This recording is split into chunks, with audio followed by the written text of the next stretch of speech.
नमस्कार दोस्तों। अ, एक बार हम आज थोड़ा सा एक अलग पर्सपेक्टिव से, एक अलग दृष्टिकोण से देखेंगे कि भारत और जो चीन का जो रिश्ता है, इंडिया चाइना रिलेशनशिप, वो किस तरीके से चीन उस पर नज़र रखता है।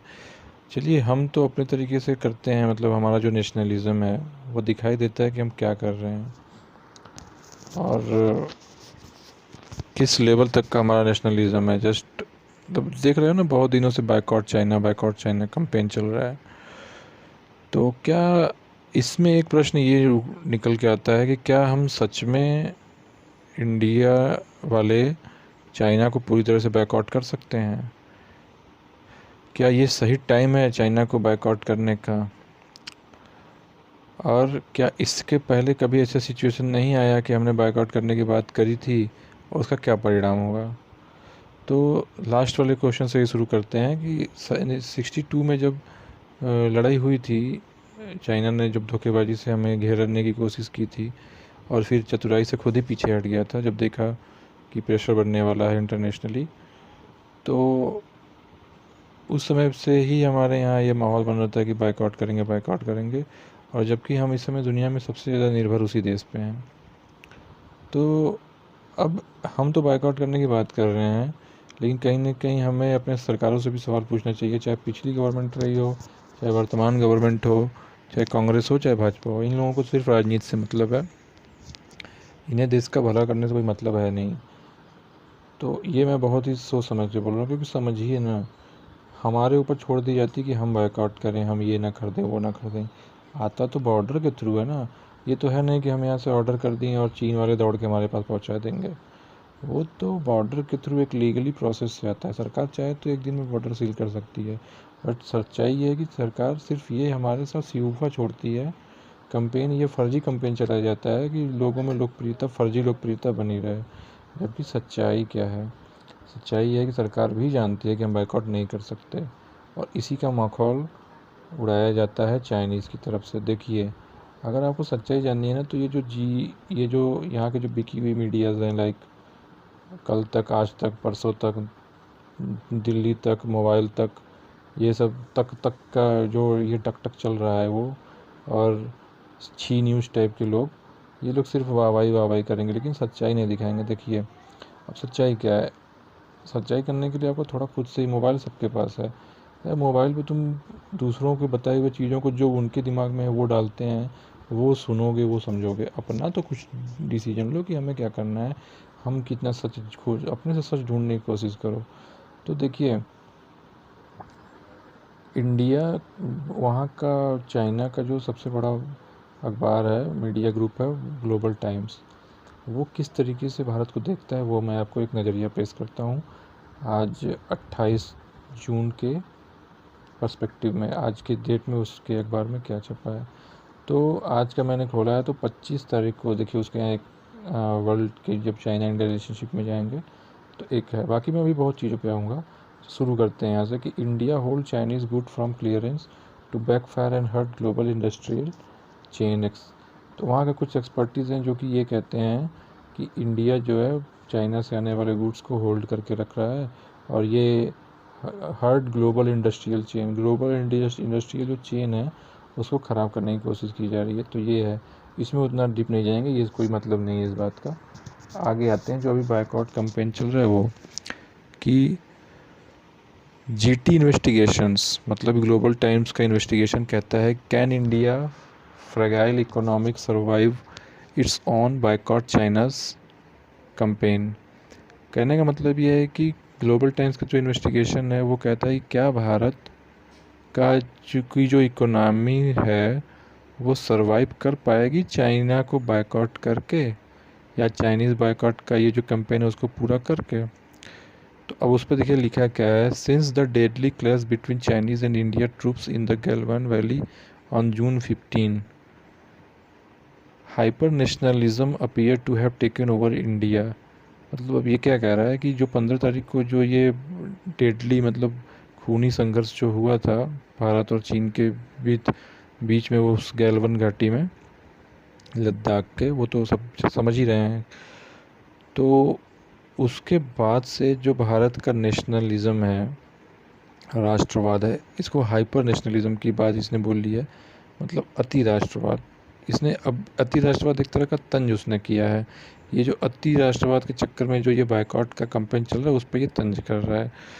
वेयर कॉल ऑफ बायकॉटिंग जो Chinese product and footage of Indian citizen destroying TV set have been dominating social media. मतलब कि सोशल मीडिया पे वो अपना ये वीडियो इस टाइप का डाल रहे हैं, टीवी तोड़ते हुए, चाइनीज़ प्रोडक्ट को बायकॉट करते हुए।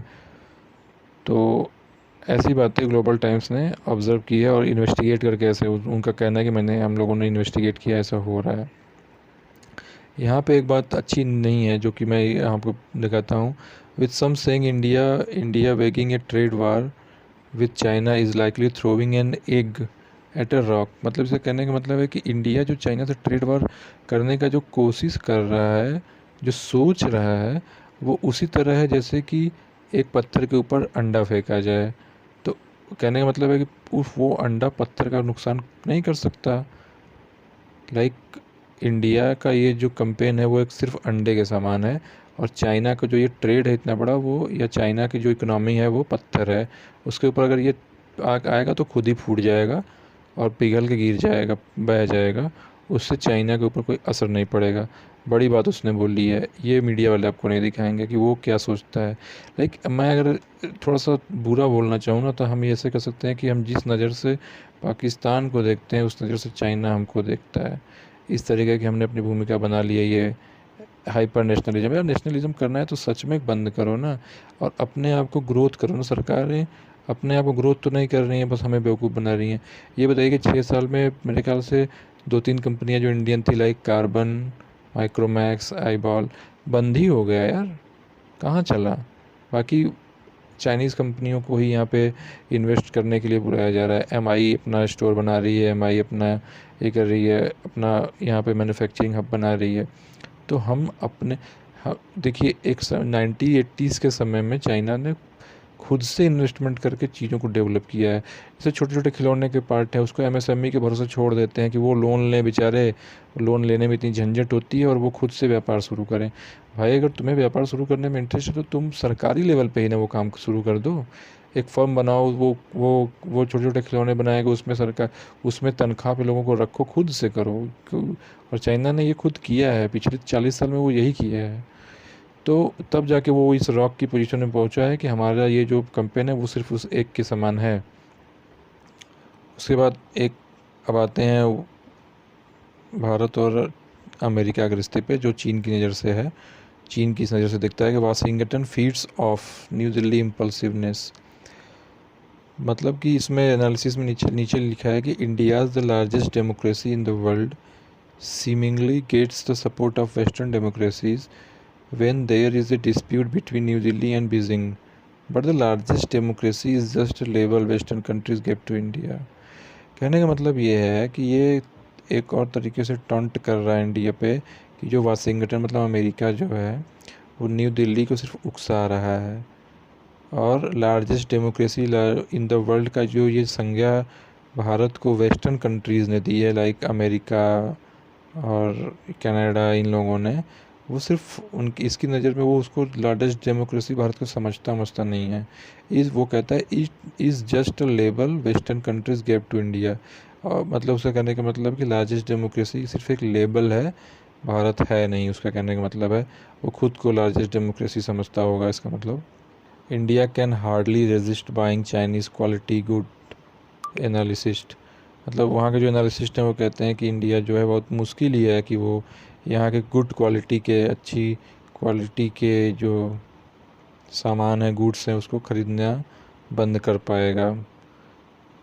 ठीक है, तो अब इससे हम क्या देखते हैं कि चाइना किस तरीके से इंडिया के से रिलेशनशिप रखना चाहता है।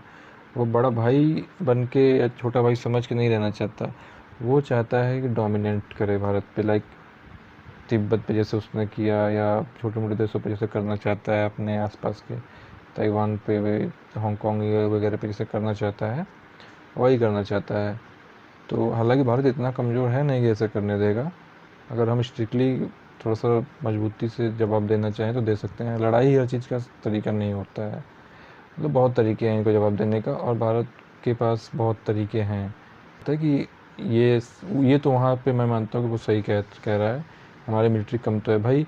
एक तरीके से मैं बताऊँ तो वो अगर हम 7 या 8 बिलियन डॉलर के आसपास खर्चा करते हैं, तो वो 200 के आसपास खर्चा करता है अपने मिलिट्री के ऊपर। तो यार बहुत पावरफुल है इस मामले में, तो वो ये तो मानना पड़ेगा। और आज तक पे ही आप देख सकते हैं कि मिराज उड़ रहा है, सुखोई उड़ रही है, उनके पास पता नहीं क्या क्या उड़ाने के लिए है, वो आपको पता भी नहीं है। तो अभी उसको रहने देते हैं। अब देखिए ये यूएस पे आता है। यूएस पे आता है, कहता है कि the US has wooed India with its Indo Pacific strategy. मतलब वो कह रहा है कि यूएस जो है वो क्या चाहता है कि पहले तो उसको देखो, अभी भी अगर मैं ग्लोबल टाइम्स खोलोगे तो जहाँ पे जिसको वेस्टर्न कंट्री ने इंडो पैसिफिक, यूएस ने इंडो पैसिफिक नाम दे दिया, जिसका पहले एशिया पैसिफिक था। चाइना अभी भी उसको एशिया पैसिफिक ही मांगता है, इंडो पैसिफिक वो नहीं कहता। तो उसको इस बात से बड़ी प्रॉब्लम थी। तो अब उसी को वो कह रहा है कि यूएस चाहता है, यूएस भारत का यूज़ कर रहा है अपने इंडो पैसिफिक स्ट्रेटजी को आगे बढ़ाने के लिए, विच एड्स टू द, अब वो mention misadjustment of the some Indian elite in the 2070 when India troop cross. मतलब कह रहा है कि जब डोकलाम में 2017 में ऐसा हुआ था कि जब भारत ने चाइना की टेरिटरी, मतलब वो कह रहा था कि डोकलाम में चाइना की टेरिटरी को उसकी संप्रभुता को हम खतरा पैदा कर रहे थे। Their craze was cause by such arrogance. उस समय भी हमारा ये हमने उस कह रहा है कि भारत ने अपना एक घमंड दिखाया था, कि हमारे प्रधानमंत्री ने कह भी दिया है कि वो हमारे 1 इंच ज़मीन नहीं लिए हैं। तो फिर जब नहीं लिए हैं तो भाई हम हमारे 20 जवान क्यों मर गए, बिना कुछ लिए हुए मर गए। तो इसका मतलब कि वो उन्होंने गलती कर दी, उनको छोड़ देना चाहिए था, मरना नहीं चाहिए था। अपने ज़िंदगी को सेक्रीफाइस कर रहे हैं और प्रधानमंत्री आके ऐसे बोल के चले जा रहे हैं। हमारा जो नक्शे में सियाचिन है, सियाचिन तो वो है ना अंदर, कि उसको भी झुठला दोगे और फिर उसके लिए बोल दोगे कि वो नेहरू की गलती थी। यार जो गलती हो गई उसको अब आप बार बार दोहराते रहोगे। तो चीज़ों को अगर संभाल नहीं पाते हैं तो फिर झूठ झपाट बोलने से तो अच्छा है ना। मतलब इंडिया को इसने आईना दिखाया चाइना ने फाइनली अपने इस मुखपत्र से, अपने मेन स्ट्रीम मीडिया से, कि आपकी कोई औकात है नहीं, आप फालतू में ये मत करो, ये सब नौटंकी। तो फाइनली मुझे लगा कि चलो ठीक है, ये तो अमेरिका ने, अरे ये तो चाइना ने अपने तरीके से किया है। तो उसी दिन का मैंने न्यूयॉर्क टाइम्स का एक आर्टिकल खोला था। अब इस टाइम मेरे पास वो है नहीं, बट मैंने खोला था, तो उसमें न्यूयॉर्क ने भी भारत को एक तरीके से यही समझाया था कि चाइना आपसे बहुत ज़्यादा बड़ा है, बहुत ज़्यादा पावरफुल है। और उसने सीधे ये बोला था कि भारत की बहुत बड़ी गलतफहमी है कि भारत समझता है कि वो चाइना से युद्ध में जीत सकता है, ऐसा भारत की गलतफहमी है। सीधे अमेरिका ने बोला है ये बात।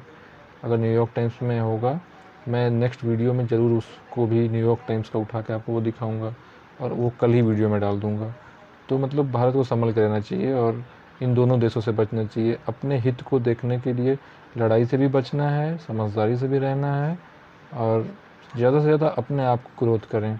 सरकार और हमारा दायित्व तो ये कि हम सरकार से सवाल पूछें, और सरकार से सवाल पूछना देशद्रोह नहीं होता है। आजकल जो यहाँ माहौल बना हुआ है ना, वो यही बना हुआ है।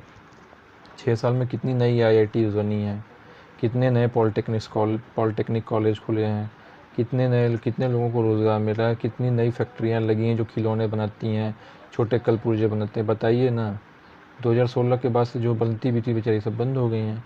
तो इन चीज़ पे सवाल पूछना चाहिए सरकार को कि यहाँ की इंडस्ट्री को बंद करोगे तो ऑब्वियस सी बात है हमें दूसरे यहाँ से ख़रीदने पे निर्भर होना ही पड़ेगा। तो आज के लिए इतना ही, और ऐसे ही हम एनालिसिस करते रहेंगे। अगर आपको अच्छा लगे तो कमेंट करिएगा, अच्छे भी कमेंट करिएगा, बुरे भी कमेंट करिएगा, बट समझिए, खुद से रिसर्च करने की कोशिश करिए।